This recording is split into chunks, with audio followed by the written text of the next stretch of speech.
औज़ुबिल्लाहिमिनश्शैतानिर्रजीम बिस्मिल्लाहिर्रहमानिर्रहीम। इस वक्त स्टडी कर रहे हैं फिज़िक्स फर्स्ट ईयर और हमारे पास ये चैप्टर है थ्री, जिसको यूनिट 3 कहा जाता है, डायनामिक्स। ठीक है, इस चैप्टर को ऑलरेडी हम कवर कर चुके हैं और लास्ट भी हमारे पास रहता है इसका, उसको आज स्टडी करेंगे। उसके बाद आपके इसके MCQs और न्यूमेरिकल सब चीज़ें आ जाएंगी। लास्ट टॉपिक था फ्रैक्शन, तो उसको सवाल कुछ इस तरह से बनाएं। Define the fraction, also define the type of fraction, also define the type of kinetic fractions. कहता है कि फ्रैक्शन बताइए, फ्रैक्शन क्या है, साथ में कहता है उसकी टाइप्स भी बताइए कि फ्रैक्शन की टाइप्स क्या होती हैं, क्या हो सकती हैं। और उसमें जो स्टैटिक है वो इतना इस्तेमाल नहीं होता, काइनेटिक ज़्यादा इस्तेमाल होता है उसकी सेकेंड टाइप। तो जो सेकेंड टाइप है उसके बारे में भी बताइए। ठीक है, ये सवालात बनाए हैं फ्रैक्शन के हवाले से, बहुत सारे हमने 4-5 सवाल होंगे आपके ये, ताकि ये कि फ्रैक्शन को इस तरह डिफाइन कर दें। तो पहले कहता है फ्रैक्शन कहते हैं किसे हैं, तो व्हाट इज फ्रैक्शन। तो कहता है फ्रैक्शन के लिए कहता है फ्रैक्शन इज अ फोर्स। कहता है ये एक फोर्स होती है। ये जिस तरह कंसिडर कर लें, ये एक आपके पास एक ब्लॉक है, एक ऑब्जेक्ट है। इस पर अगर आप कोई फोर्स लगाएंगे तो क्या करेगा, ये ऑब्जेक्ट जिस डायरेक्शन में फोर्स लगेगी उस डायरेक्शन में उसका मोशन होगा। ये हम जानते हैं न्यूटन का सेकेंड लॉ।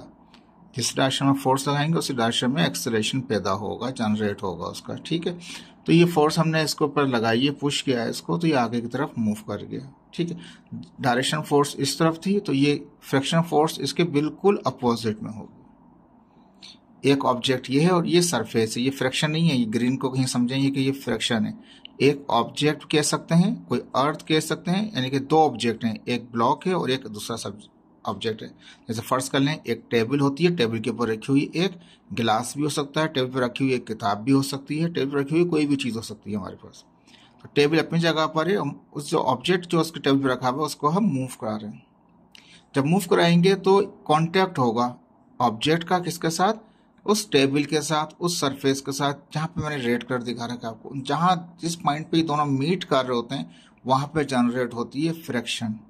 तो अगर फोर्स राइट वर्ड है तो फ्रैक्शन लेफ्ट वर्ड होगी, अगर फोर्स लेफ्ट वर्ड है तो फ्रैक्शन फोर्स कहाँ होगी, वो राइट वर्ड होगी, बिल्कुल अपोजिट होगी। ये तो जहन में रख लीजिए, जिस डायरेक्शन में फोर्स है उसके अपोजिट होगी फ्रैक्शंस। दो ऑब्जेक्ट हैं, एक ब्लॉक है और एक दूसरा ऑब्जेक्ट है। यहाँ पास ब्लॉक को रखा हुआ है, एक ऑब्जेक्ट को दूसरे ऑब्जेक्ट के ऊपर रखा हुआ है। जिस पॉइंट पे दोनों ने मीट किया है, आपस में मीट किया है, टच किया है, वहीं पे जनरेट होगी फ्रैक्शन हमारे पास। तो फ्रैक्शन क्या होती है, ये कांटेक्ट फोर्स होती है, यानी कि दो ऑब्जेक्ट, एक ऑब्जेक्ट ये और एक ये ऑब्जेक्ट, ये दोनों ऑब्जेक्ट के दरम्यान में जहां कांटेक्ट होता है, जिस पॉइंट पे, जिस टेंजेंट पे, टेंजेंशियल पे, जिस पे वो आपस में मीट करते हैं, वहां पे फ्रैक्शन जनरेट होगा।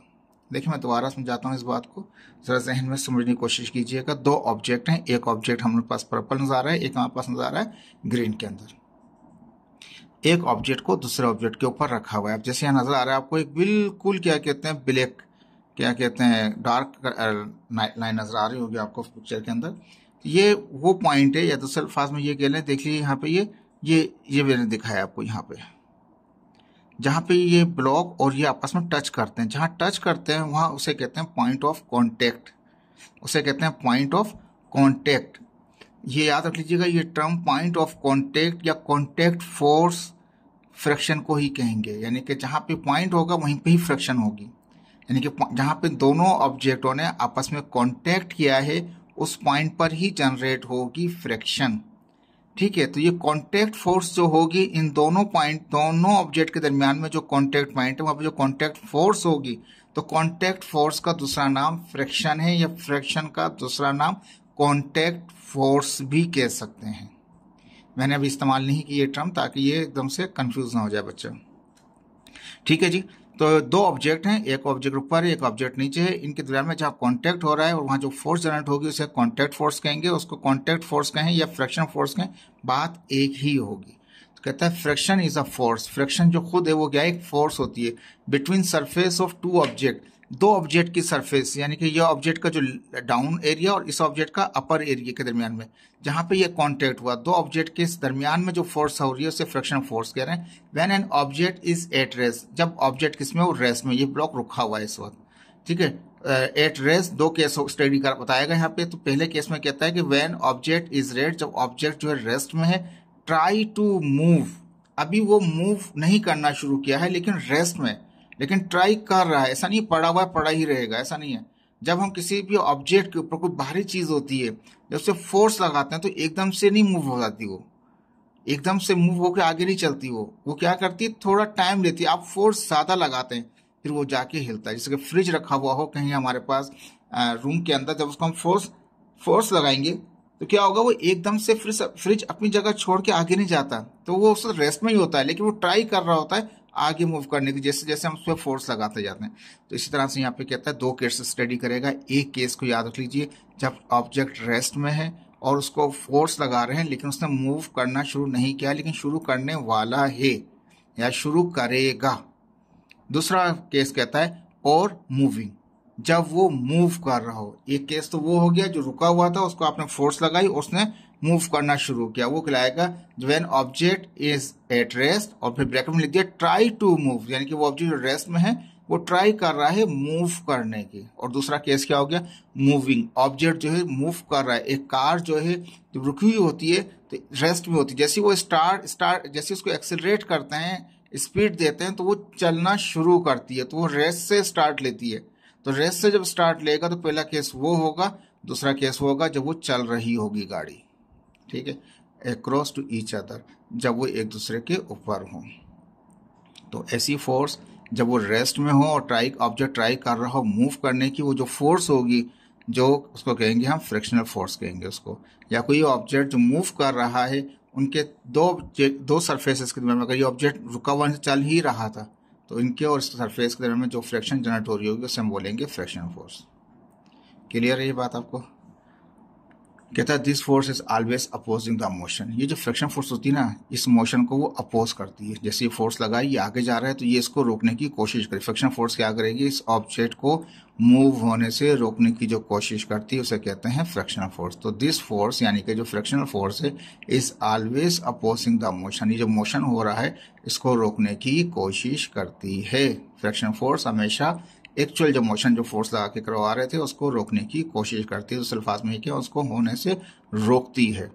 The direction of the opposing force और the friction force is always opposite to the motion. कहता है जो फ्रिक्शन फोर्स है या अपोजिंग फोर्स है, इसको फ्रिक्शन फोर्स भी बोलें या अपोजिंग फोर्स भी कह सकते हैं। अपोज किसको कर रही है, मोशन को कर रही है। फ्रिक्शन पैदा हो रहा है यहाँ पे, तो दोनों के मतलब एक ही होंगे।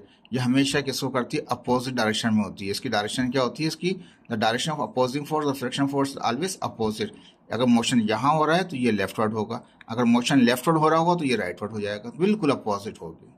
And attempt oppose to the motion, motion के बिल्कुल अपोजिट होगी। या अटेम्प्ट टू मूव, यानी दूसरा केस रेस्ट वाला, जब वो मूव करने की कोशिश कर रही हो, जा इधर ही रहा है लेकिन क्या है कि वो रुका हुआ था और चलना शुरू कर रहा था, तब भी उसकी फोर्स अपोजिट ही होगी फ्रिक्शन फोर्स के साथ। कहते हैं दोनों केसेस जब वो रेस्ट में हो या वो मूव कर रहा हो ऑब्जेक्ट, दोनों ही केस के अंदर फ्रिक्शन फोर्स हमेशा क्या होगी, वो अपोजिट डायरेक्शन में होगी। ठीक है जी, होपफुल कि आपको फ्रिक्शन समझ में आया होगा। अभी बहुत सारी चीज़ें इसके अंदर बाकी हैं, दोबारा रिपीट कर देता हूँ, रिकॉल कर देता हूँ। फ्रिक्शन फोर्स क्या है, वो दो सरफेस के दरमियान में एक फोर्स जनरेट होगी, उसको फ्रिक्शन फोर्स कहेंगे। वो जो फ्रिक्शन फोर्स होगी, तो ये जो ऑब्जेक्ट जिसके जो जनरेट कर रहा होगा फ्रिक्शन फोर्स, तो वो जो ऑब्जेक्ट हो सकता है रेस्ट में भी हो सकता है, रेस्ट से मूव करने की कोशिश कर सकता है, और या मूव ही कर रहा हो, दोनों केसेस हो सकते हैं। तो ये फोर्स जनरेट होगी वो फ्रिक्शन फोर्स कराएगी। ये जो फ्रिक्शन फोर्स होगी हमेशा रोकने की कोशिश करेगी इस मोशन को, ठीक है। और जो फ्रिक्शन फोर्स की डायरेक्शन होगी एक्चुअल मोशन, जैसे कि राइट वर्ड हो रहा है तो ये फ्रिक्शन की जो डायरेक्शन होगी हमेशा ये अपोजिट में होगी। राइट है तो वो लेफ्ट होगी, ठीक है। चाहे ऑब्जेक्ट रुके हुए से चलना शुरू करे या चल रहा हो, दोनों केसेस में जब जितनी भी फ्रिक्शन होगी उसकी डायरेक्शन अपोजिट होगी, ठीक है जी। ये रिकॉल हो गया आपका। इसके बाद चलते हैं आगे। कहता है friction force is always parallel to the contact of the object. जहां कांटेक्ट हुआ हुआ इस ऑब्जेक्ट का, उसके साथ साथ हमेशा पैरेलल होती है, बिल्कुल पैरेलल होती है। अपोजिट डायरेक्शन जरूर होती है लेकिन पैरेलल होती है ऑब्जेक्ट के कांटेक्ट के साथ। टाइप ऑफ फ्रिक्शंस क्या हैं, दो टाइप्स हैं, एक स्टैटिक फ्रिक्शन है, दूसरे हमारे पास है काइनेटिक फ्रिक्शन। कहता है स्टैटिक फ्रिक्शन, अब जैसे मैंने आपको क्लियर किया कि ऑब्जेक्ट रुका हुआ है, उसको फोर्स लगा रहे हैं लेकिन वो अटेम्प्ट लेगा टू मूव, ठीक है। तो such friction force that oppose the object to move when object is sliding और रोलिंग। ऑब्जेक्ट या तो स्लाइड कर रहा होगा, स्लिप हो रहा होगा या वो रोल गोल व्हील की तरह गोल गोल घूम रहा होगा। तो कहता है ऐसा फ्रिक्शन फोर्स जो कि अपोज करे मोशन को। फ्रिक्शन फोर्स का काम ही यही है कि मोशन को अपोज करना, oppose the object to move, object को मूव होने से रोकने की जो कोशिश करे। व्हेन ऑब्जेक्ट इज स्लाइडिंग और rolling on the surface, surface के ऊपर चाहे वो रोल हो रहा हो या वो स्लाइड कर रहा हो, एट रेस्ट। कंडीशन क्या है उसकी? At rest. स्टैटिक का मतलब ही होता है रुका हुआ। स्टैटिक का मतलब ही क्या होता है? स्टैटिक का मतलब होता है रुका हुआ। तो याद रख लीजिए, स्टैटिक मीन्स ऑब्जेक्ट रेस्ट में है और उस पर फोर्स तो लगा रहे हैं लेकिन उसका फ्रिक्शन फोर्स इतना ज्यादा है कि वो उसको मूव ही नहीं होने दे रहा। तो ऐसा फ्रिक्शन फोर्स जो अपोज करे ऑब्जेक्ट को टू मूव करने से रोकने की कोशिश करे। देखें ये मोशन यहाँ कर रहा है, आदमी फोर्स लगा रहा है, मोशन डायरेक्शन राइट वर्ड है, फ्रिक्शन फोर्स क्या कर रही है? वो लेफ्ट वर्ड लगा रही है। कब तक वो रुका रहेगा? जब तक ये फोर्स जो अप्लाइड फोर्स है वो ज्यादा ना हो जाए फ्रिक्शनल फोर्स से, जब तक ऑब्जेक्ट मूव नहीं करेगा। स्टैटिक फोर्स में स्टैटिक फ्रिक्शन में क्या होता है? जो अप्लाइड फोर्स होती है जो वो फर्ज क्या है, ये 100 न्यूटन है और फ्रिक्शनल फोर्स हमारे पास 110 न्यूटन है, तो ये ऑब्जेक्ट को मूव ही नहीं कर सकता। जब ये फोर्स, इस आदमी की फोर्स इस फ्रिक्शनल फोर्स से ज्यादा हो जाएगी तो ये ऑब्जेक्ट मूव करेगा। ठीक है, तो ये तो हो गई स्टैटिक की। तो दोबारा पढ़ देता हूं कि ऐसा फ्रिक्शनल फोर्स है जो कि अपोज कर रहा होता है, रोक रहा होता है ऑब्जेक्ट को मूव होने से, जब ऑब्जेक्ट कहाँ हो? रेस्ट में हो। उसके दोनों ही केस हो सकते हैं, या तो वो स्लाइड कर रहा हो या वो रोल पहिए की तरह गोल गोल घूम रहा हो। ठीक है जी। For example, a car park at hill, hill के ऊपर गियर लगाया और आपने पार्क कर दी, रुकी हुई है। जब तक गियर नहीं हटाएंगे, उसका गियर रिलीज नहीं करेंगे या हैंड ब्रेक रिलीज नहीं करेंगे, जब तक कार मूव नहीं करेगी। Pushing the truck, heavy truck, बहुत, ये दिखा, एक बड़ा ट्रक ले लें, बजरी वाला, लोडर वाला, उसको आदमी, सिंगल आदमी उसको मूव कर सकता है? इम्पॉसिबल है, वो रेस्ट में ही रहेगा। तो कहता है कि वो ऐसे हैवी जो ट्रक्स हैं या कोई कार को पार्क कर रखा है हिल पे, या कहता है stone at the ground surface, कोई पत्थर पड़ा हुआ है रोड के ऊपर, वो सब उनमें जो फ्रिक्शनल फोर्स होती है उसे कहते हैं स्टैटिक फ्रिक्शन। तो इन तमाम एग्जाम्पल्स के अंदर जो फ्रिक्शंस हो रही है, ऑब्जेक्ट की कार जो रुकी हुई है ग्राउंड के ऊपर, चाहे हिल हो चाहे सरफेस हो, मूव नहीं कर रही, तो वो स्टैटिक फ्रिक्शन के अंदर है। हैवी ट्रक जो रुका हुआ है जमीन के ऊपर, वो भी स्टैटिक फ्रिक्शन के अंदर। कोई पत्थर पड़े हुए हैं रोड के ऊपर कहीं पर, चाहे छोटा हो चाहे बड़ा हो, मूव नहीं कर रहा, तो स्टैटिक फ्रिक्शन की वजह से वो अपनी हालत में रुके हुए हैं। मैथमेटिकल फार्मूला क्या है स्टैटिक फ्रिक्शन का? तो एफ एस, स्मॉल एफ है, बड़ा नहीं है। ठीक है, स्टैटिक का एस लगा दिया, फ्रिक्शन का F, equal than and less than किसके होता है? वो म्यू एस एन के, या इजिकल टू भी कह सकते हैं। बुक ने जो फार्मूला दिया हमने वही दे दिया है यहाँ पे। तो एफ एस क्या है? वो स्टैटिक फ्रिक्शन है। म्यू एस क्या है? वो कोफिशिएंट ऑफ एस आ गया, तो स्टैटिक फ्रिक्शन का कोफिशिएंट है। एन क्या है? वो नॉर्मल है ऑफ द सरफेस, सरफेस के साथ नॉर्मल एक फोर्स लग रही होती है, ये उसको कहते हैं। अब यहाँ कहता है the maximum frictional force in the static friction, जो ज्यादा से ज्यादा फ्रिक्शनल फोर्स होगी, मैक्सिमम एंड जो होगा उसका, जिसके बाद वो फ्रिक्शन खत्म हो जाएगी उसकी, उसको कहते हैं लिमिटिंग फ्रिक्शन। तो स्टैटिक फ्रिक्शन का जो पीक पॉइंट है, जितना वो सस्टेन कर सकता था ऑब्जेक्ट, उसे कहते हैं लिमिटिंग फ्रिक्शन। जब ये इस लिमिट को क्रॉस कर देते हैं, अप्लाइड फोर्स जब लिमिटिंग फोर्स को क्रॉस कर देती है, तो ऑब्जेक्ट स्टार्ट हो जाता है मूव करना। तो ये कहते हैं इसको लिमिटिंग फोर्स का, लिमिटिंग फ्रिक्शन कहते हैं इसको। देखिए इसको दोबारा यहाँ पे दिखाता हूँ। ये ऑब्जेक्ट है, ये अप्लाइड फोर्स थी, फर्स्ट क्या, ये 10 न्यूटन थी और ये 20 न्यूटन थी, फ्रिक्शनल फोर्स 20 न्यूटन। जब ये फोर्स, अप्लाइड फोर्स 10 से 21 न्यूटन ना हो जाए, जब तक ये ऑब्जेक्ट मूव नहीं करेगा। तो ये जो लास्ट उसकी लिमिट थी, जो एंड उसका लिमिट था, उसे कहते हैं लिमिटिंग फ्रिक्शन। ठीक है, तो कहता है मैक्सिमम फ्रिक्शन, जो मैक्सिमम फ्रिक्शन होगा किसमें? स्टैटिक फ्रिक्शन में, रुके हुए ऑब्जेक्ट के अंदर। ये दूसरे मूविंग वाले में बात नहीं कर रहे, रेस्ट वाले की। तो उसका जो एंड होगा, पीक पॉइंट होगा फ्रिक्शन का, उसे कहेंगे लिमिटिंग फ्रिक्शन। उसके बाद जब उस रेंज को, लिमिटिंग फ्रिक्शन को जब वो क्रॉस करेगा, ये वाला बंदा, अप्लाइड फोर्स जो है जो क्रॉस कर देगी इस लिमिटिंग फ्रिक्शन को, तो ये ऑब्जेक्ट मूव करेगा। फर्स्ट क्या है, ये हमारे पास 20 न्यूटन था और ये हमारे पास था 24 न्यूटन, तो इसने क्रॉस कर दिया 20 न्यूटन को, तो ये ऑब्जेक्ट मूव करना शुरू कर देगा। तो लिमिटिंग जो फ्रैक्शन है ये बहुत इंपॉर्टेंट है हमारे पास, याद रखिएगा स्टैटिक के अंदर। तो स्टैटिक फ्रैक्शन जो होती है वो 0 के बराबर भी होती है, 0 से ज़्यादा भी होती है, लेकिन वो बराबर हो सकती है स्टैटिक फ्रैक्शन लिमिटिंग फ्रैक्शन के, और या उससे ज़्यादा भी हो सकती है। ठीक है, तो 0 बड़ा है और बराबर है इसके, और ये बड़ा है और बराबर है किसके, लिमिटिंग फ्रैक्शन के। तो कहने का मकसद ये लिमिटिंग फ्रैक्शन जब क्रॉस करेगा तो वो क्या होगा, ऑब्जेक्ट वो आपका मूव करेगा। If applied force is more than static fraction, अगर अप्लाइड फोर्स जो है वो ज़्यादा है स्टैटिक फ्रैक्शन से, तो कहता था object can start to move, तभी ऑब्जेक्ट जो है वो मूव करना शुरू करेगा। जब लिमिटिंग फ्रैक्शन से ज़्यादा हो जाए तो कहता है applied force is more than the static fraction. Static fraction से मुराद ये कि आगे इसमें लिख देता हूं मैं आपके लिमिटिंग फ्रैक्शन।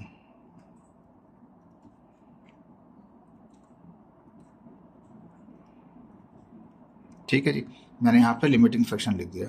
जो लिमिटिंग फ्रैक्शन है जब उससे ज्यादा हो जाएगी अप्लाइड फोर्स तो object can start to move, तो ऑब्जेक्ट क्या आपका स्टार्ट करेगा मूव करना। जब तक अप्लाइड फोर्स कम हो या बराबर हो लिमिटिंग फ्रैक्शन के, ऑब्जेक्ट स्टार्ट नहीं होता मूव करना। देखिए बुक ने एग्जांपल्स नहीं दी, इसकी अगर देता तो बहुत अच्छी तरह समझा सकते थे, हमने इसलिए ज़्यादा हमने भी वो नहीं किया क्योंकि बहुत बड़ा टॉपिक है आपके लिए। सेकेंड टाइप थी उसकी फ्रैक्शन की, पहली स्टैटिक फ्रैक्शन हो गई, जब वो रेस्ट में है, वो जब तक मूव नहीं करेगा जब तक applied force limiting fraction force से या स्टैटिक फ्रैक्शन से ज़्यादा नहीं हो जाए, जब तक वो ऑब्जेक्ट मूव नहीं करेगा, ये याद रखिएगा। स्टैटिक फ्रैक्शन वो है जिसमें ऑब्जेक्ट मूव ही कर रहा है। कहता है कि सच फ्रैक्शनल फोर्स, ऐसा fractional force that oppose the object, वो ऑब्जेक्ट को अपोज कर रहा है, वो भी अपोज कर रहा था स्टैटिक भी, ये भी अपोज कर रहा है मोशन को उसके। व्हेन ऑब्जेक्ट इज स्लाइडिंग और रोलिंग, वो भी स्लाइडिंग कर रहा था, रोलिंग कर रहा था ऑन द सरफेस, लेकिन वहां शर्त क्या थी, वो एट रेस्ट था। देखिए वहां डेफिनेशन में क्या लिखा था, at rest on the surface, at rest. यहाँ पे क्या है, वो एट द रेस्ट नहीं है, on the surface and moving, वो मूव कर रहा है। सरफेस पे वो रेस्ट पे था, ये सरफेस पे क्या कर रहा है, मूव कर रहा है, चल रहा है, रुका हुआ नहीं है, वो रुका हुआ था, रुके हुए से मूव करेगा तो जब तक अप्लाइड फोर्स ज्यादा नहीं हो जाए लिमिटिंग फ्रैक्शन से, जब तक वो मूव नहीं करेगा। ठीक है, पहला केस। स्टैटिक फ्रैक्शन में क्या है, वो ऑलरेडी मूव कर रहा है, लेकिन अब जो फ्रैक्शन पैदा हो रही है यहाँ पे वो अपोज ही करेगी एक्चुअल मोशन को। जैसे नीचे जा रहा है तो फ्रैक्शन फोर्स ये नीचे की तरफ आ रहा है तो फ्रैक्शन फोर्स ऊपर की तरफ जा रही होगी, चाहे स्लाइड करता हुआ, जैसे स्लाइड कर रहा है, रोलिंग भी कर सकता है। कहता for example a car is moving on the road, road पे जो चल रही है कार चल रहा है, उसका टायर व्हील जो है वो रोलिंग कर रहा है रोड के ऊपर, तो फ्रैक्शन पैदा हो रही होगी। रोलिंग फुटबॉल, कोई बॉल रोल करती हुई जा रही है, मूव कर रही है ग्राउंड के ऊपर, तो वो भी फ्रैक्शन पैदा हो रहा है उसमें। एन आइस स्केटर, जैसे आइस स्केटर है, स्केटिंग ऑन आइस, आइस के ऊपर स्केटिंग कर रहा है, तो यहाँ भी क्या होगा, फ्रैक्शन, काइनेटिक फ्रैक्शन पैदा होगा, यानी कि रोड पे चलती हुई गाड़ी में जो फ्रैक्शन पैदा होगा उसको काइनेटिक फ्रैक्शन कहेंगे। फुटबॉल जो रोल कर रही है, मूव कर रही है, वो भी काइनेटिक फ्रैक्शन कहलाएगा। आइस स्केटर स्केटिंग कर रहा है बर्फ के ऊपर, आइस के ऊपर, वो भी क्या कहलाएगा, काइनेटिक कहलाएगा, रुका हुआ नहीं है। कार मूव कर रही है, बॉल मूव कर रही है, स्केटर मूव कर रहा है, मूव करते हुए जब फ्रैक्शन होगी उसे कहेंगे काइनेटिक फ्रैक्शन। रुके हुए के अंदर जो फ्रैक्शन होगा उसे स्टैटिक कहा जाता है। और स्टैटिक फ्रैक्शन मूवमेंट कराने की एबिलिटी रखता है, टेंडेंसी रखता है, और वो मूव कराएगा, स्टैटिक फ्रैक्शन मूव करने देगा, लेकिन जब जब अप्लाइड फोर्स ज्यादा हो जाए उसकी लिमिटिंग फ्रैक्शन। देखें बार बार जोर दे रहा हूँ लिमिटिंग फ्रैक्शन का, याद रखिएगा इस बात को। मैथमेटिकली क्या है, एफ फ्रैक्शनल फोर्स है, काइनेटिक का के लगा दिया, वहां स्टैटिक का एस लगाया था, यहाँ पे के लगा दिया, वहां म्यू एस लगाया था, यहाँ म्यू के कर दिया, क्या काइनेटिक का के लगा दिया, वहां स्टैटिक का एस लगा।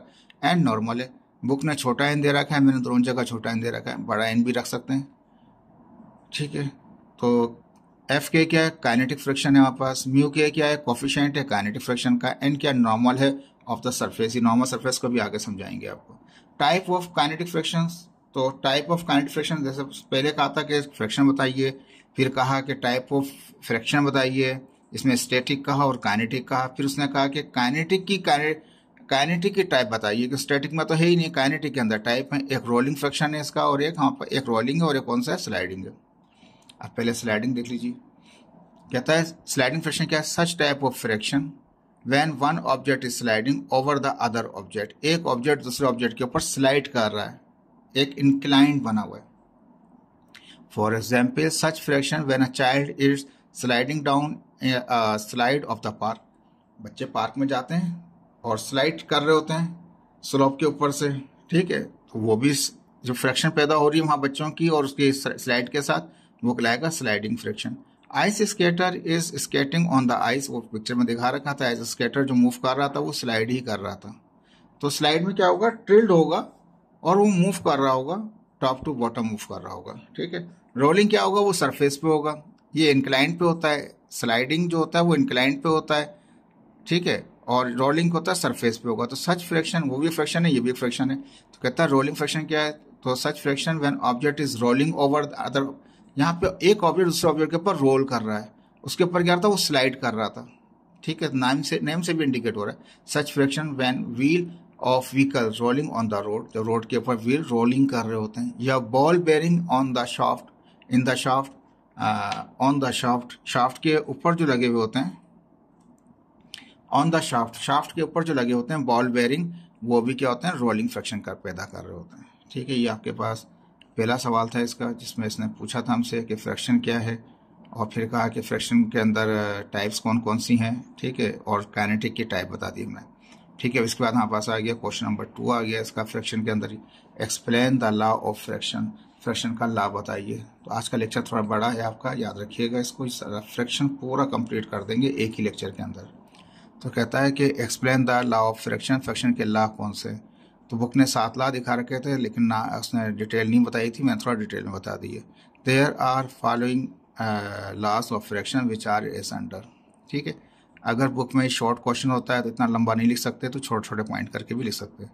फर्स्ट लॉ कहता है इसका, the static friction is directly proportional to the perpendicular to the normal, ठीक है, proportional perpendicular to the normal. जो स्टैटिक फ्रैक्शन है वो डायरेक्टली प्रोपोर्शनल होता है नॉर्मल से, अगर नॉर्मल बढ़ता जाएगा तो स्टैटिक फ्रैक्शन भी बढ़ता जाएगा, नॉर्मल कम होता जाएगा तो स्टैटिक फ्रैक्शन भी क्या होता जाएगा, वो भी कम होता जाएगा नॉर्मल के साथ। नॉर्मल क्या होता है, वो परपेंडिकुलर होता है। Fractional force increase with the increase of normal load, fraction force बढ़ती जाती है जब लोड बढ़ता जाए, वजन बढ़ता जाए। नॉर्मल फोर्स लग रही होती है ऑब्जेक्ट के ऊपर, जब वो बढ़ती जाएगी तो उसके फ्रैक्शन फोर्स भी बढ़ता जाएगा। थोड़ा सा इसको मैं आपको यहाँ दिखा देता हूँ, देखिए यहाँ पे देख लीजिए, ये एक ऑब्जेक्ट है हमारे पास, इसका वेट डाउनवर्ड है W, ठीक है, और एक फोर्स ऊपर की तरफ लग रही है, जिसको कह रहे हैं नॉर्मल, ठीक है। तो ये जो ऊपर की तरफ फोर्स लग रही है उसे नॉर्मल कह रहे हैं। अगर नॉर्मल फोर्स बढ़ती जाएगी तो कहता है फ्रैक्शनल फोर्स भी बढ़ती जाएगी हमारे पास, ठीक है। अभी दोबारा आते हैं इस तरफ हम। पहले लॉ में कहा था इसके कि जब नॉर्मल जो ऊपर से फोर्स लग रही है ऑब्जेक्ट के ऊपर, अगर वो बढ़ती जाएगी तो फ्रैक्शनल फोर्स भी बढ़ती जाएगी। अगर कम n की वैल्यू कम होगी तो फ्रैक्शनल फोर्स भी कम होगा।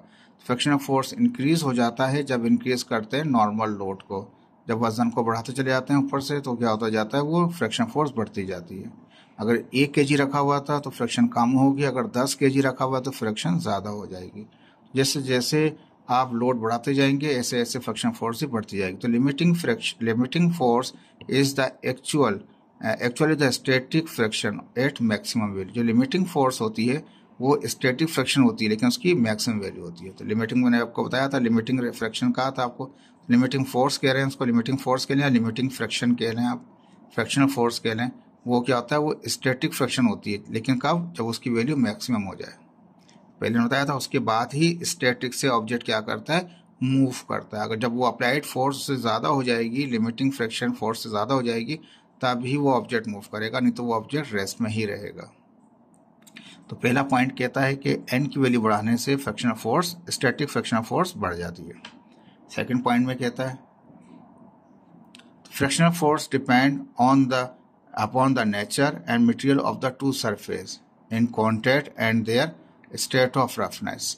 कहता है कि जो फ्रैक्शनल फोर्स है, पहली चीज तो वो बढ़ती है n के बढ़ाने से, ठीक है, ये तो इसकी नॉर्मल लोड की बात हो गई। सेकंड में कहता है कि जो फ्रैक्शनल फोर्स है, जो Fs है, वो डिपेंड कर रहा होता है नेचर पे या मटेरियल पे, जब दो ऑब्जेक्ट आपस में कांटेक्ट करते हैं, और उनकी स्टेट ऑफ रफनेस पे, कितना रफनेस है, रफनेस ज़्यादा होगी तो भी ज़्यादा हो जाएगा।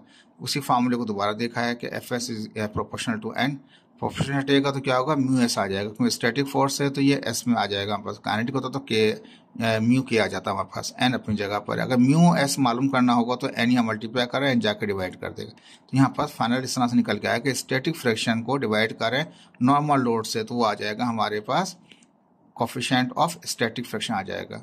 तो उसकी जो नेचर होगी, तो स्टैटिक फ्रिक्शन है वो डिपेंड करता है इस नेचर के ऊपर। अगर ये म्यू एस की वैल्यू अगर कम होगी तो स्टैटिक फ्रिक्शन भी क्या होगा, वो कम होगा। अगर म्यू एस की वैल्यू ज़्यादा होगी तो स्टैटिक फ्रिक्शन भी क्या होगा, वो भी ज़्यादा होगा।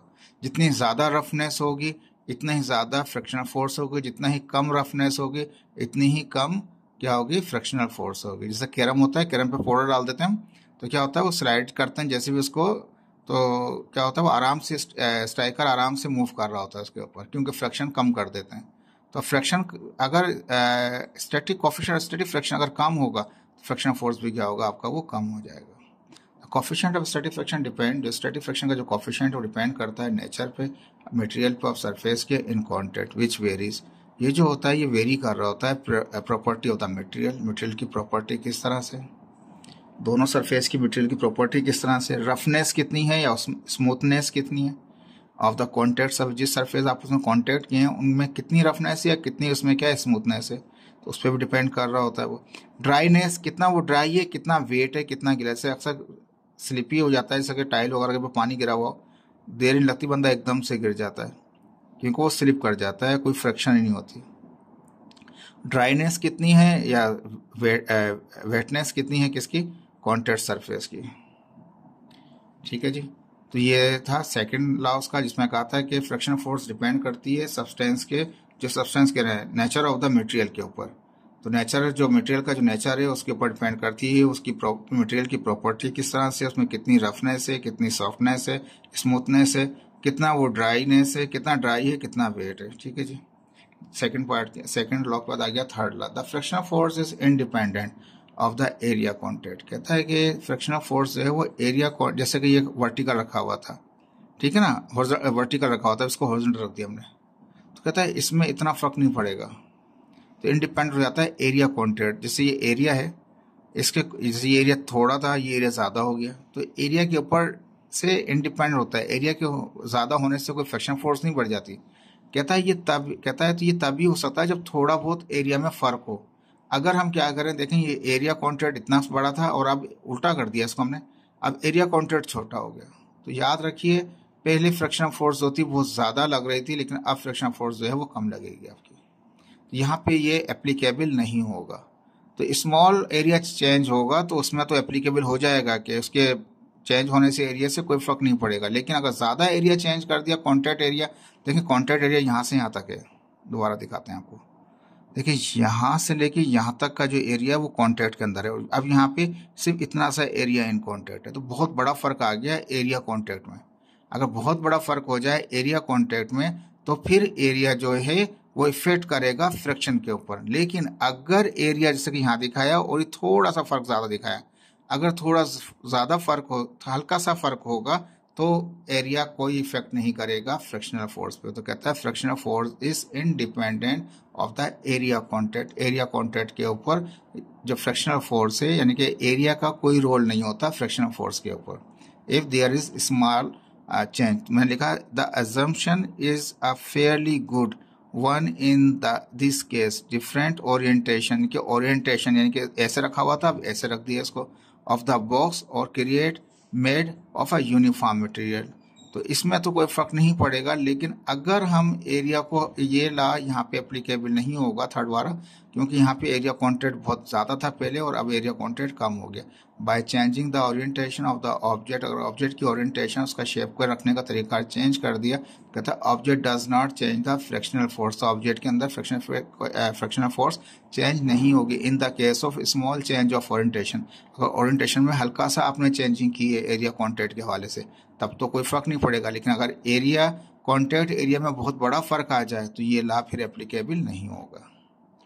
तो वैसे बुक ने ये कहा हुआ था कि एरिया कॉन्टैक्ट से वो इंडिपेंडेंट होता है, लेकिन ये तभी एप्लीकेबल होगा जब एरिया कॉन्टैक्ट के अंदर ओरिएंटेशन जब चेंज की जाए, उसका जो शेप का रखने का डायरेक्शन चेंज किया जाए, तो उसमें स्मॉल चेंज हो एरिया के अंदर। अगर लार्ज चेंज हो जाएगा एरिया, कॉन्टैक्ट एरिया के अंदर, तो फिर ये लॉ एप्लीकेबल नहीं होगा।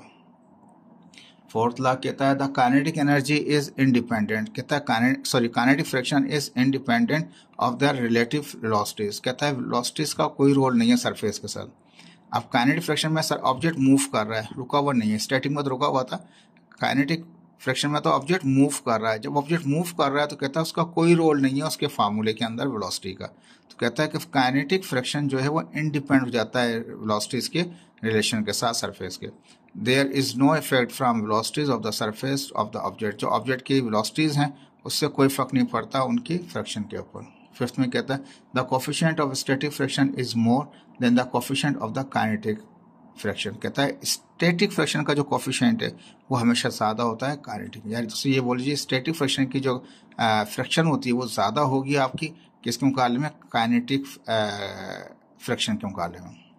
स्टैटिक फ्रिक्शन ज़्यादा होती है हमेशा काइनेटिक फ्रिक्शन से, ये याद रख लीजिएगा, क्योंकि वो स्टैटिक में रुका हुआ होता है, उसमें बहुत ज़्यादा ही फोर्स लगानी पड़ती है उसको मूव कराने के लिए, तो उसमें फ्रिक्शन भी बहुत ज़्यादा होती है, तो उसका कोफिशिएंट भी बहुत ज़्यादा होता है। जो काइनेटिक होता है उसकी फ्रिक्शन भी कम होती है और उसका जो कोफिशिएंट होता है वो भी कम होता है। तो याद रख लीजिए कि जो कोफिशिएंट होगा स्टैटिक फ्रिक्शन का वो हमेशा ज़्यादा होगा किसके मुकाबले में, कोफिशिएंट ऑफ हमारे पास काइनेटिक फ्रिक्शन के मुकाबले में। देखिए इस मरतबा जो आपका पेपर पैटर्न जो हमने देखा है, अभी एक अच्छे दोस्त हैं हमारे जो क्या कहते हैं एग्जाम्पल के नाम से क्या कहते हैं उनका चैनल है, आप उनको सब्सक्राइब भी करिए और देखिए भी, क्योंकि उन्होंने क्या कहते हैं बहुत सारी चीज़ें डिफाइन करते रहते हैं। उनके मुताबिक अभी जो पैटर्न है 40% MCQs हो जाएगा, तो ये जो चीज़ें हैं ना वो काम आएंगी। एक्सरसाइज, बहुत से लोग एक्सरसाइज सॉल्व कर रहे हैं, MCQ सॉल्व कर रहे हैं, लेकिन जो बुक को रीड नहीं करेगा वो MCQ सॉल्व नहीं कर सकेगा सही तरीके से। तो आप सब्सक्राइब करें उनको भी चैनल को और देखें, वहाँ पे वो आपको guide time to time guide भी कर रहे होते हैं। तो ये देखिए ये बहुत इंपॉर्टेंट पॉइंट है यहाँ पे कि स्टैटिक फ्रिक्शन जो है उसका जो कोफिशिएंट है वो हमेशा हमेशा ज़्यादा होता है किसके मुकाबले में, कोफिशिएंट ऑफ काइनेटिक फ्रिक्शन के मुकाबले में, क्योंकि स्टैटिक फ्रिक्शन में फ्रिक्शन ज़्यादा होती है as compare to kinetic friction. ठीक है, इसके बाद 6th लॉ में कहता है the friction force always oppose the relative motion of the object. Friction force हमने पहले ही पढ़ा था कि वो हमेशा अपोज ही करेगा सरफेस के मोशन से, उसको मोशन करने ही नहीं देता। फ्रिक्शन फोर्स वो चीज़ होती है जो अपोज कर रही होती है मोशन को, मोशन होने से रोक रही होती है। ठीक है, फ्रिक्शन फोर्स ऑलवेज अपोज करेगी relative motion of two surface, दो सरफेस में जो मोशन हो रहा था उनको मोशन होने से रोकती है फ्रिक्शन फोर्स। 7th लॉ कहता है the friction force is parallel to the surface in contact. ये हमेशा पैरेलल होती है सरफेस के कॉन्टैक्ट के साथ। ये शुरू में भी दिखा दिया था आपको मैंने। देखें अब जो मैं आपसे वो बात कर रहा था ना वो यहाँ समझ में आएगा ग्राफ में। देखें यहाँ पास फर्ज किया, ये फोर्स है, अप्लाइड फोर्स है, यानी कि जो फोर्स अप्लाई कर रहे हैं, और यहाँ पास है फ्रिक्शनल फोर्स है। वर्टिकल को हम फ्रिक्शनल फोर्स कह रहे हैं, जैसे एफ लिमिटिंग भी कहा हुआ है, और ये हॉरिजॉन्टल को अप्लाइड फोर्स कह रहे हैं। ठीक है, अब हमने फर्ज कर लिया कि हमने अप्लाइड फोर्स 10 न्यूटन रखी, तो वो कितना था हमारे पास, फर्ज किया वो 10 न्यूटन था। ये भी कितना है था, फर्ज किया 20 न्यूटन है, तो वहाँ पे पॉइंट लगा के इसको भी 20 न्यूटन कर दिया। अब फर्ज किया तीसरा हमने पॉइंट लिया 40 न्यूटन या 30 न्यूटन रख लिया, तो वहाँ भी 30 रख लिया। अब 30 जो था वो ऑब्जेक्ट का लिमिटिंग फ्रिक्शन था, उसके बाद वो आगे नहीं जाएगा। तो क्या होगा, एकदम से जैसे ही अप्लाइड फोर्स ज़्यादा हुई एकदम से वो फ्रिक्शन फोर्स डिप मार जाएगा, क्योंकि वो स्टार्ट ले चुका होगा। यहाँ से यहाँ तक जो होगा वो रेस्ट में होगा, लेकिन जैसे ही उसकी लिमिटिंग फ्रिक्शन की फोर्स से ज़्यादा अप्लाइड फोर्स उससे ज़्यादा होगी तो एकदम से वो डिप मार जाएगा और ऑब्जेक्ट मूव करना शुरू कर देगा कॉन्स्टेंटली, लेकिन उसकी फ्रिक्शन जो होगा वो कम होगा एज कम्पेयर टू रेस्ट वाले स्टैटिक के मुकाबले। तो काइनेटिक जो फ्रिक्शन होता है हमेशा रेस्ट वाले से कम होता है। तो काइनेटिक फ्रिक्शन जो है वो लेस है किससे, हमारे पास स्टैटिक फ्रिक्शन के साथ या लिमिटिंग फ्रिक्शन के साथ। इनकी वैल्यूज भी इस हिसाब से वो कम ही होंगी। लेकिन ये पॉइंट याद रख लीजिएगा, जब वो रुका हुआ होता है अपने पीक पे पहुंचता है, लिमिटिंग फ्रिक्शन पे पहुंचता है, उसके बाद जब फोर्स और ज़्यादा हो जाए, ज़्यादा फोर्स बढ़ जाए, तो क्या होता है वो फ्रिक्शन फोर्स बढ़ती नहीं है, फिर एकदम से डिप मार जाती है। डिप मार के फिर वो एक रेगुलर किस्म का एक मोशन हो जाता है, स्टार्ट हो जाता है उस ऑब्जेक्ट के अंदर, लेकिन फ्रिक्शन फोर्स उसकी कम होती है as compare to the limiting friction. ठीक है, अब यहाँ पे डेरिवेशंस आ रहे हैं आपके, कुछ डेफिनेशन आ रही हैं। ये बहुत इंपॉर्टेंट सवाल है आपका। Define the angle of fraction, बताइए कि एंगल ऑफ फ्रैक्शन किसे कहते हैं, या एंगल ऑफ रिपोज किसे कहते हैं, और प्रूफ कर दें angle of friction is equal to the angle of repose. कहता है कि एंगल ऑफ फ्रैक्शन को साबित कर दें कि वो बराबर है किसके, एंगल ऑफ रिपोज। तो पहले तो पढ़ेंगे एंगल ऑफ फ्रैक्शन क्या है, दूसरा पढ़ेंगे एंगल ऑफ रिपोज क्या है। ठीक है जी, देखें अभी तक मैंने डायग्राम नहीं दिखाई थी आपको, सिंपल दिखा रखा था। एक डायग्राम शुरू में जो दिखाया था आपको, एंगल ऑफ फ्रैक्शन क्या है। देखें ये एक सरफेस है मेरे पास, इस पे मैंने एक ऑब्जेक्ट रखा हुआ है जिसका मास m है। ठीक है, इस पे हम एक फोर्स लगा रहे हैं राइटवर्ड, लेकिन ये मूव ही नहीं कर रहा। क्यों मूव नहीं कर रहा, कि इसके अपोजिट डायरेक्शन में एक फोर्स लग रही है FL। FL का मतलब है लिमिटिंग फ्रैक्शन लग रहा है। इसका मतलब ये मूव नहीं कर रहा, तो ये जो फोर्स है ये कम है अभी किसके मुकाबले में, लिमिटिंग फ्रैक्शन के मुकाबले में। जब ये फोर्स ज़्यादा हो जाएगी इस वाले से, क्योंकि ये तो एक है हमारे पास, ठीक है, जहाँ पे भी ये लिमिटिंग एंड होगा इसका, ठीक है, जैसे ये फोर्स इस फोर्स से ज़्यादा हो जाएगी तो ये ऑब्जेक्ट मूव करेगा। ठीक है, तो यहाँ पे जो ऑब्जेक्ट है इस पे एक फोर्स वेट की लग रही है जिसको हम W कह रहे हैं, ज़मीन नीचे की तरफ, और W बराबर होता है mg के। ठीक है जी, तो जो ऑब्जेक्ट है उसकी फोर्स नीचे लग रही है W, और एक इसके परपेंडिकुलर फोर्स लग रही है जिसको नॉर्मल ऑफ द रिएक्शन कहते हैं, सरफेस का रिएक्शन नॉर्मल 90, नॉर्मल का 90 फोर्स n। ठीक है, बुक ने R से कंसिडर कराया है, मैंने n से ही कंसिडर रखा है, जो पहली डेफिनेशन थी उसी को फॉलो किया है। अप्लाइड फोर्स इस तरफ है, m मास है, और उसका जो अपोजिट डायरेक्शन फोर्स है वो लिमिटिंग फोर्स है। ठीक है, अब यहाँ पे कह रहा है कि ये अप्लाइड फोर्स की कहानी हम कुछ नहीं कर रहे, इस वेट की कहानी अभी कुछ नहीं कर रहे हम ये कह रहे हैं कि यहाँ पे जो लिमिटिंग फ्रैक्शन है ये, और ये जो नॉर्मल है, ये दोनों के दोनों इफेक्ट कर रहे होते हैं किसके ऊपर, फ्रैक्शन के ऊपर, क्योंकि ये फ्रैक्शनल फोर्स बढ़ती जाती है नॉर्मल ऑफ द फोर्स के बढ़ने से, लोड के बढ़ने से, n की वैल्यू के बढ़ने से ये फ्रैक्शनल फोर्स बढ़ती जाती है। तो इनके दोनों का जो रिजल्टेंट होगा वो ये होगा। ये जो रिजल्टेंट R आ रहा है, ये रिजल्टेंट कह रहे हैं फैक्टर, ये हम इस फोर्स का कोई ताल्लुक नहीं है, इस वेट का कोई ताल्लुक नहीं है, ये जो रिजल्टेंट है वो इन दोनों का रिजल्टेंट है। और ये दोनों जो हैं वो किसके लिए होते हैं, ये दोनों के दोनों फ्रैक्शन को रिप्रेजेंट कर रहे होते हैं, यानी कि इसकी वैल्यू बढ़ने से इसका डायरेक्ट रिलेशन होता है इसके साथ, लिमिटिंग फ्रैक्शन के साथ। तो इन दोनों का रिलेशन आपस में डायरेक्टली है, तो इसके बढ़ने से, n के बढ़ने से FL बढ़ता जाता है।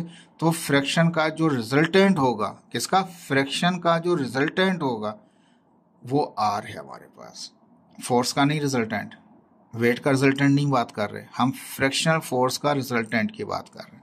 तो रिजल्टेंट जो फ्रैक्शन फोर्स होगा उसको हम R कंसिडर कर रहे हैं, और ये रिजल्टेंट फ्रैक्शन फोर्स का जो एंगल होगा, रिजल्टेंट फोर्स जो फ्रैक्शन फोर्स का जो रिजल्टेंट बन रहा होगा विद द हेल्प ऑफ, किसकी हेल्प से, फ्रैक्शन, लिमिटिंग फ्रैक्शन और नॉर्मल की हेल्प से जो उसका रिजल्टेंट बन रहा होगा, फ्रैक्शन फोर्स का जो रिजल्टेंट बन रहा होगा, वो जो इनका जो एंगल होगा रिजल्टेंट का और नॉर्मल का, उसे कहते हैं एंगल ऑफ फ्रैक्शन।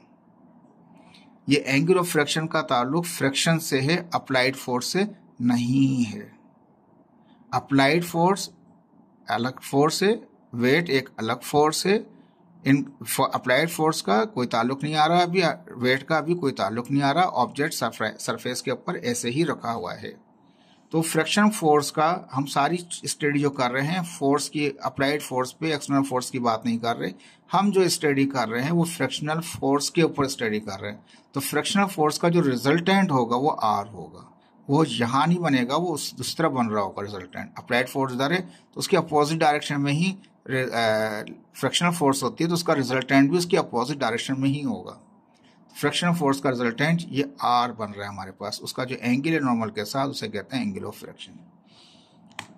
ठीक है, the angle made by the resultant frictional force, angle जो बने किससे, रिजल्टेंट फ्रैक्शनल फोर्स है, अप्लाइड फोर्स से नहीं, वेट से नहीं, फ्रैक्शनल फोर्स का जो रिजल्टेंट है उससे एंगल बने टू द नॉर्मल रिएक्शन, उससे नॉर्मल तक का जो एंगल बनेगा, नॉर्मल ये है जो परपेंडिकुलर होता है, ठीक है, is called the angle of fraction, उसको कहते हैं angle of fraction. Resultant frictional force से नॉर्मल तक का जो एंगल है उसे कहते हैं एंगल ऑफ फ्रैक्शन। और ये रिजल्टेंट भी किसका है, ये रिजल्टेंट फ्रैक्शनल फोर्स का रिजल्टेंट है, ये लिमिटिंग फ्रैक्शन है और ये नॉर्मल है।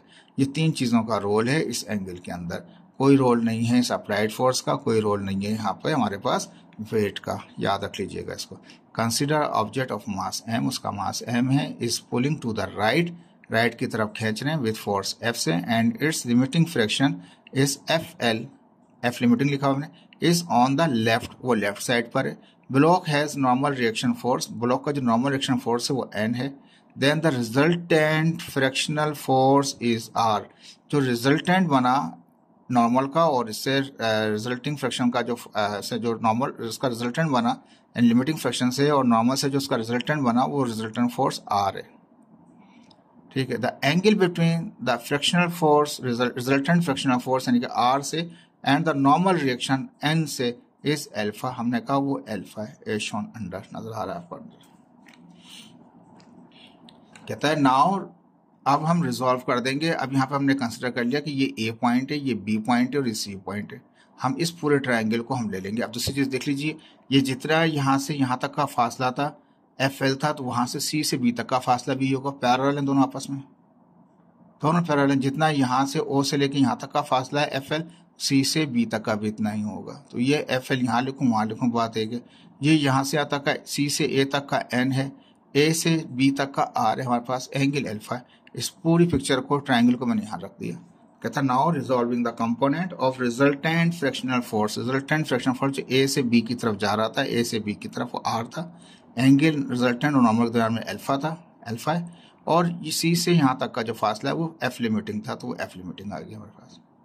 तो कहता है कि रिजल्टेंट कंपोनेंट, कहता है कि resolving the component resultant frictional force के कंपोनेंट को हमने क्या कर दिया, रिजॉल्व कर दिया इनटू हॉरिजॉन्टल और एक वर्टिकल के अंदर। तो लेट ट्रायंगल आ गया हमारे पास, फर्स्ट कर लें ABC आ गया, शोन अंडर नजर आ रहा है नीचे। अब इसी ट्रायंगल में हम बात करेंगे। यहाँ से अगर हम एंगल निकालें अल्फा, टेंजेंट निकालें तो टेंजेंट बराबर होता है किसके पास, परपेंडिकुलर अपॉन बेस के। ये हाइपोटेन्यूज है, ये परपेंडिकुलर है, वो उसका बेस है, परपेंडिकुलर अपॉन बेस। तो टेंजेंट अल्फा बराबर होता है परपेंडिकुलर अपॉन बेस के, परपेंडिकुलर बराबर है F limiting divide by normal N, ठीक है। हम जानते हैं अल्फा टेंजेंट, अल्फा अपनी जगह पर है, N अपनी जगह पर है, F लिमिटिंग बराबर होता है, जो लिमिटिंग फ्रैक्शन फोर्स होता है म्यू एस N के बराबर होता है, तो म्यू एस N के बराबर आ गया। ये N अपनी जगह पर, N से N कट गया, क्या आ गया, म्यू एस आ गया। टेंजेंट अल्फा बराबर आ गया म्यू एस के। अगर हमें टेंजेंट अल्फा मालूम करना होगा तो टेंजेंट वहां जाके इनवर्स हो जाएगा mu S. This is the angle of fraction, ये एंगल ऑफ फ्रैक्शन है between resultant fraction and the normal. Normal और रिजल्टेंट फ्रैक्शन के दरमियान का जो एंगल है वो अल्फा, वो इस तरह निकलता है आपके पास, ठीक है। तो ये जो एंगल ऑफ फ्रैक्शन निकाल रहे हैं वो फ्रैक्शंस का ही रिजल्टेंट है, अप्लाइड फोर्स का इसका कोई ताल्लुक नहीं है, वेट का कोई ताल्लुक नहीं है। तो एंगल ऑफ फ्रैक्शन के अंदर याद रखिए, एंगल ऑफ फ्रैक्शन के अंदर अप्लाइड फोर्स भी यूज नहीं हो रही, वेट भी इस्तेमाल नहीं हो रहा, जो ये फ्रैक्शनल फोर्स है इसका रिजल्टेंट निकाल रखा है हमने। फ्रैक्शनल फोर्स का रिजल्टेंट फ्रैक्शनल फोर्स निकाल रखा था। वो रिजल्टेंट जो था वो इस तरफ तो बनने से रहा, क्योंकि इस जो फ्रैक्शन की डायरेक्शन है वो लेफ्ट है, तो रिजल्टेंट भी उसका यहीं बनेगा, ठीक है। कहीं बच्चे कहें जी वहां बना लें, ये वहां नहीं, ये कोई खींच नहीं रहा, फोर्स तो यहाँ लग रही है, ये तो रिजल्टेंट फ्रैक्शनल फोर्स है, ये तो अप्लाइड फोर्स यहाँ पर है। अप्लाइड फोर्स वेट का कोई रोल नहीं आ रहा, सिर्फ एंगल में नॉर्मल और लिमिटिंग फ्रैक्शन आ रहा है, और उसमें भी उसकी प्रॉपर्टी आ रही है, यानी कि ये प्रॉपर्टी आ गई, कोफिशिएंट आ गया, मटेरियल का कोफिशिएंट आ गया, म्यू एस आ गया, उसके पर डिपेंड करता है एंगल, जितना ज्यादा वो होगा इतने हिसाब से उसकी वैल्यू आती रहेगी अल्फा की भी। एंगल ऑफ रिस्पॉन्स क्या है, ठीक है। अब एंगल ऑफ रिस्पॉन्स कहता है द एंगल मिनिमम एंगल। अब ये तो जो पूरा ऑब्जेक्ट था आप याद रख लीजिए, वो तो बिल्कुल सीधा अर्थ के ऊपर रखा हुआ था, ठीक है, बिल्कुल सीधा था, यानी कि वो बिल्कुल सीधा था। लेकिन अब क्या करेंगे, इस ऑब्जेक्ट को हम टिल्ट करा देंगे, थोड़ा सा इसको मूव करा देंगे। देखें वो ऑब्जेक्ट पहले पुरानी फिगर में क्या है, वो सीधा अर्थ के ऊपर रखा हुआ है। अब इसमें जो एंगल ऑफ रिपोज है, रिपोज में क्या किया, ऑब्जेक्ट ऐसे था, इसको ट्रेल्ड करा दिया हमने। जब ट्रेल्ड कराया हमने, मूव कराया, तो क्या बन गया, कुछ एंगल बन गया। पहले सरफेस ये थी, अब सरफेस को कहाँ लेगा, उसको थोड़ा ट्रेल्ड कर दिया, एंगल ले लिया कुछ। जब एंगल लिया तो जो फ्रैक्शन ऑब्जेक्ट नीचे आने की कोशिश करेगा और फ्रैक्शन फोर्स कहाँ लगेगी, वो अपवर्ड लगेगी, एफ लिमिटिंग कर दिया। मास एम है, एक परपेंडिकुलर फोर्स होती है जिसको नॉर्मल ऑफ द रिएक्शन कहते हैं, एन कहते हैं। वेट जो होता है बिल्कुल डाउनवर्ड आता है, बिल्कुल इसके साथ अपोजिट नहीं है अब, क्योंकि ये ट्रिल्ड हो गया, वो नीचे आएगा, एम जी बिल्कुल अपोजिट ही बन सकता है उसके। वेट की डायरेक्शन टुवर्ड्स अर्थ होती है, और ये नॉर्मल होता है, ये सरफेस के साथ परपेंडिकुलर होता है, normal of the reaction surface के साथ ऑब्जेक्ट के साथ परपेंडिकुलर है, लेकिन ये जो वेट है ये टूवर्ड्स द सेंटर होती है gravity, W is equal to mg, weight इस तरह से होगा। तो अब क्या हुआ, ऑब्जेक्ट को इंक्लाइन कर दिया आपने थोड़ा तिरछा कर दिया, एक स्लोप की सूरत में इख्तियार कर दिया आपने। तो मिनिमम एंगल, ये जो एंगल है कम से कम एंगल किसका, इंक्लाइंड का, यानी कि बिल्कुल सीधा नहीं है, कुछ टिल्ट करा दिया आपने, उसको इंक्लाइंड करा दिया। तो angle of the minimum angle of the inclined plane का कम से कम वाला वो angle due to which the object start to slide. अब जाहिर बात है जैसे इसको सीधा ऐसा था, जैसे ऐसा से ऊपर उठाएंगे जरूरी नहीं है कि ये स्लाइड कर जाए। देखें जैसे मेरे पास ये है, अब ये बिल्कुल सीधा है, बिल्कुल ऐसा ऐसा मूव कराया, ऐसा ऐसा मूव कराया, देखें एंगल बढ़ता गया, फिर जाके वो एकदम जब ज्यादा एंगल हो गया तो क्या वो स्लिप करके गिर गया। ठीक है, तो ये एंगल जिसके एकदम से तो वो ऑब्जेक्ट नहीं गिरा, अभी क्या है कि ये जो अप्लाइड ये जो फ्रिक्शनल फोर्स है ये ज्यादा है इसके याले हिस्से के, जो नीचे आना है उसको। जब ये नीचे आने वाला फैक्टर ज्यादा हो जाए इससे तो वो नीचे आएगा। ठीक है, देख लीजिए, दोबारा देख लीजिए, जैसे ये ऑब्जेक्ट रखा हुआ है हमने यहाँ पे, हमने इसको मूव कराया, टिल्ट कर रहे हैं अभी। ठीक है, अभी क्या हो रहा है कि इसका जो फ्रिक्शन है वो ऊपर की तरफ है, नतीजा क्या हो रहा है कि ये नीचे नहीं आ रहा, एंगल बढ़ता जा रहा है लेकिन फ्रिक्शन फोर्स ज्यादा है, फ्रिक्शन फोर्स अभी भी ज्यादा है, अभी भी ज्यादा है। ठीक है, और ये अब नीचे आ गया, जब नीचे आया तो उसका मतलब कि उसकी नीचे की फोर्स ज्यादा हो गई इससे, इस फ्रिक्शन फोर्स से, तो वो नीचे गिर गया। ठीक है जी, नॉर्मल फोर्स अपवर्ड है, मास m है, फ्रिक्शनल फोर्स FL है, और ये नीचे जो बिल्कुल टुवर्ड द अर्थ आ रहा है वो वेट है W इज इक्वल टू, ये एंगल है। शुरू के अंदर ऑब्जेक्ट नीचे नहीं गिरता, जब आहिस्ता आहिस्ता ये एंगल बढ़ता जाता है तो फिर ऑब्जेक्ट बाद में नीचे आता है, जब उसके याला नीचे आने वाला फोर्स ज्यादा हो जाए, किससे, इस फ्रिक्शन फोर्स से।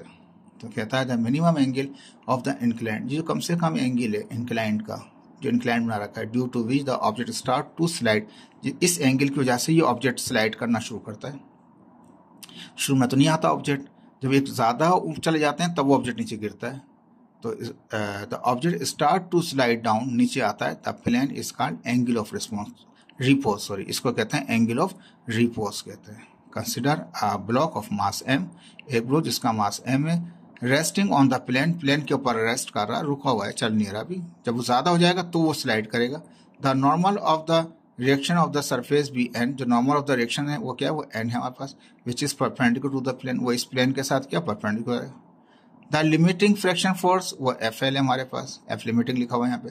The weight of the block is W जो है कहाँ आ रहा है, नीचे की तरफ आ रहा है, वो mg के बराबर है। The plane make angle theta with the horizontal, जो एंगल बनाया वो थीटा h1, नीचे फिगर में नजर आ रहा है आपको। ठीक है, अब मैं क्या करूंगा यहाँ पे, अब मैं इसको रिजॉल्व कर दूंगा फिर कंपोनेंट में, वहां पे फ्रिक्शन फोर्स से कंपोनेंट आया था, यहाँ वेट की बना रहा हूँ कंपोनेंट।